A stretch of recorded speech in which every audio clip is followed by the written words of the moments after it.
Hello friends, welcome to AK Charan Vlogs. இன்னைக்கு நம்ம சேனல்ல பார்க்க போறது இஞ்சி சட்னி. வாங்க எப்படி பண்றதுன்னு வீடியோக்குள்ள போய் பார்க்கலாம். அதுக்கு ஒரு கடாயில 5 டேபிள்ஸ்பூன் நல்லெண்ணெய் ஊத்திருக்கேன். நல்லெண்ணெயில செஞ்சா டேஸ்ட் நல்லா இருக்கும். எண்ணெய் காஞ்சதும் 1 டேபிள்ஸ்பூன் கடுகு சேர்த்திருக்கேன். கடுகு பொரிஞ்சதும் 1/2 ஸ்பூன் வெந்தயம், 1 ஸ்பூன் ஜீரகம் சேர்த்திருக்கேன். அது கூடவே 1 டேபிள்ஸ்பூன் உளுத்தம் பருப்பு, 1 டேபிள்ஸ்பூன் கடலை பருப்பு சேர்த்துக்கிறேன். இஞ்சி சட்னியில் பார்த்தீங்கன்னா நிறைய சத்து இருக்குது. கண்டிப்பாக வாரத்தில் ஒரு நாள் சேர்த்துக்கலாம். நல்லா பசி எடுக்கும், பிளட் சர்க்குலேஷன் சீராக வச்சுக்கும். இப்போ காஞ்ச மிளகாய் சேர்த்துருக்கேன். காஞ்ச மிளகாய் உங்கள் காரத்துக்கு தகுந்த மாதிரி நீங்கள் சேர்த்துக்கோங்க. அது கூடவே கொஞ்சோண்டு கருவேப்பிலை சேர்த்துருக்கேன்.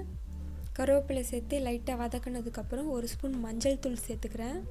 மஞ்சள் தூள் சேர்த்து மிக்ஸ் பண்ணதுக்கப்புறம் 100 கிராம் இஞ்சி சேர்த்துருக்கேன். இஞ்சி தோல் சீவி க்ளீன் பண்ணி கட் பண்ணி சேர்த்துருக்கேன். இஞ்சி சேர்த்து எண்ணெயிலேயே ஒரு 5 நிமிஷம் நல்லா வதக்கணும். பருப்பெல்லாம் இந்த மாதிரி நல்லா கோல்டன் கலரில் ஆகணும். இப்போ இது நல்லா ஆறினதுக்கப்புறம் மிக்ஸி ஜாரில் போட்டிருக்கேன். இதில் ஒரு எலுமிச்சை சைஸ் அளவுக்கு புளியை கரைச்சி 2 டேபிள் ஸ்பூன் வர அளவுக்கு சேர்த்துக்கிறேன். அது கூடவே ஒரு துண்டு வெல்லம் சேர்த்துக்கிறேன். அது கூடவே 1 ஸ்பூன் உப்பு சேர்த்துக்கிறேன். உப்பு உங்கள் தேவைக்கு தகுந்த மாதிரி நீங்கள் சேர்த்துக்கலாம்.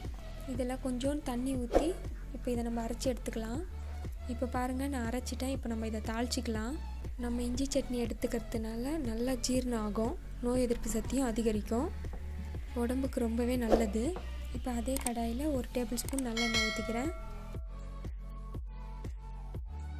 எண்ணெய் காஞ்சதும் 1 டேபிள் ஸ்பூன் கடுகு சேர்த்துக்கிறேன். கடுகு பொரிஞ்சதும் கொஞ்சோண்டு கருவேப்பிலை சேர்த்து சட்னியில் சேர்த்தா இஞ்சி சட்னி ரெடி. அவ்வளோதான் ஃப்ரெண்ட்ஸ், டேஸ்ட்டான இஞ்சி சட்னி ரெடி ஆகிடுச்சு. இது இட்லி தோசை கூடலாம் செம்மையாக இருக்கும். நீங்களும் ட்ரை பண்ணி பாருங்கள்.